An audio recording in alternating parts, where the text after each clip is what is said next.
Olá a todos! Sejam bem-vindos ao curso de Física 2. Meu nome é Jéssica e eu sou a professora que irá acompanhar vocês em parte dessas videoaulas. Nosso curso será dividido em duas frentes. A primeira, termodinâmica, onde nós vamos ver desde o conceito de calorimetria até máquinas térmicas. E a segunda parte está relacionado com os processos e fenômenos envolvendo oscilações e ondas. Vamos começar o curso com os tópicos de termodinâmica. Durante essa semana, serão disponibilizados pequenos vídeos com aula. Ao final dessa semana, nós devemos ser capazes de cumprir os tópicos entre 1 e 6 listados neste slide. Até agora, durante o nosso curso, nós utilizamos os princípios fornecidos pela mecânica. Nosso sistema era um ponto material e nosso objetivo era calcular os parâmetros de energia e a posição do corpo em função do tempo. Para isso, nós utilizávamos a segunda lei de Newton, calculando a força resultante sobre o corpo. Agora, em termodinâmica, vamos entender um conceito mais amplo.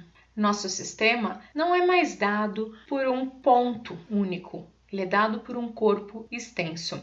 Esse corpo pode ser sólido, líquido ou gasoso, e ele é formado por inúmeras partículas. Nosso objetivo agora é descrever o sistema em termos de grandezas específicas das variáveis macroscópicas, tais como pressão, temperatura e volume.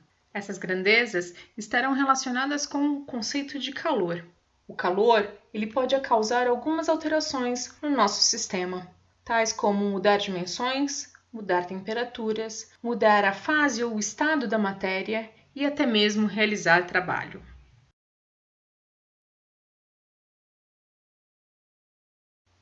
Para isso, precisamos definir as principais variáveis.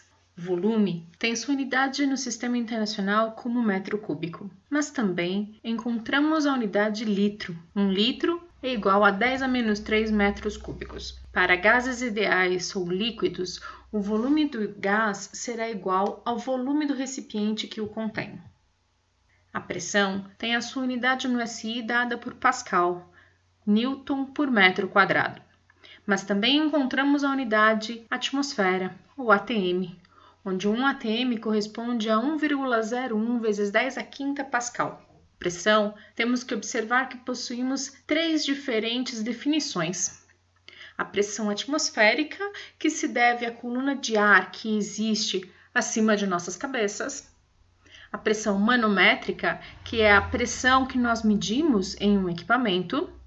E a pressão absoluta, que é a combinação da pressão atmosférica com a pressão manométrica. Tanto para gases ideais quanto para líquidos, a pressão do material contido em um recipiente se deve ao choque das moléculas com as paredes do recipiente. A temperatura tem a sua unidade no Sistema Internacional dado por Kelvin, mas aqui no Brasil estamos acostumados a medir temperatura em graus Celsius.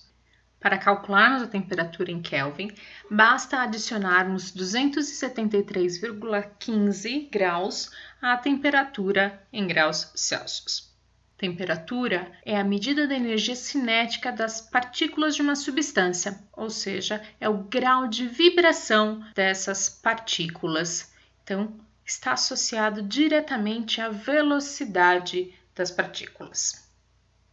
O calor tem sua unidade no Sistema Internacional dado por Joule, mas também é comum encontrarmos a unidade de caloria. Uma caloria corresponde a 4,186 joules. Calor é a energia que se transfere de uma substância para outra, enquanto houver uma diferença de temperatura entre elas. Observem que as definições de temperatura e calor são bem diferentes. Então, como vimos, a temperatura está associada à energia cinética das moléculas. Quanto maior a velocidade das moléculas, maior a temperatura do sistema. E o calor é a transferência de energia entre corpos de diferentes temperaturas. Usando estes conceitos, nós chegamos na lei zero da termodinâmica. Ela nos diz que se colocarmos dois corpos juntos, haverá transferência de calor até que as temperaturas dos corpos se igualem, atingindo o chamado equilíbrio térmico. Observe a figura em seu lado direito. Na primeira situação, temos um corpo A isolado, com um termômetro que afere sua temperatura. Na segunda situação, temos o corpo B, que também está isolado e também tem um termômetro para medir a sua temperatura. Se a temperatura medida for a mesma, significa que os corpos A e B estão em equilíbrio térmico. A lei zero e o equilíbrio termodinâmico são justamente usados na construção dos termômetros de contato. Nos próximos vídeos, continuaremos a ver os efeitos e as consequências da lei zero da termodinâmica em sistemas com vários corpos. Fique bem e fique em casa, se possível.